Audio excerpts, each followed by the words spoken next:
Hi, this is Michael Jordan, President of our Strategic and Labor Accounts Division at MagnaCare, joining you today from our Tinton Falls office. Today's discussion is on the concept of shared savings with ACOs that may be the answer for many plan sponsors going forward. Historically, physicians have been reimbursed what's called a fee-for-service, where in essence the plan sponsor would cover the bulk of the cost or part of the cost, and the member would pay a copay.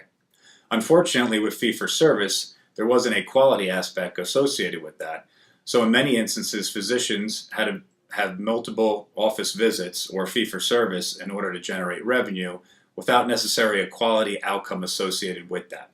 There's clearly going to be a shift in our healthcare system over the next 5 years as we all move from a shift of volume-based pricing to value-based pricing. With value-based, there's going to be quality and clinical associated with the actual services being provided by physicians, hospitals, and other healthcare professionals. What this means is that if we have a shared savings program with an ACO model, there will be built-in incentives for plan sponsors to have physicians and hospitals act in a way where quality care is being driven. So with the ACO, and for those that don't know the term, accountable care organization, and there's been multiple definitions, but in essence it's a coming together of doctors, hospitals, and other healthcare professionals to drive high quality care. And in essence, by doing that, make it cost effective, delivering the right care at the right time, avoidance of unnecessary or duplicative procedures. So in essence, making sure that we're not taking an MRI 3 times on the same member, when in essence we may have access to an electronic medical record and look at the initial result of that MRI.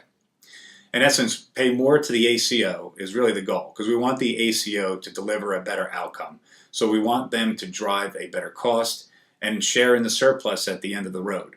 For those ACOs that maybe don't cost the employer, or they don't drive to the employer the cost savings, they may end up paying the plan sponsor back. So in essence, the hospital, the physician, all incorporated under the ACO, and the plan sponsor are collectively driving to the same place.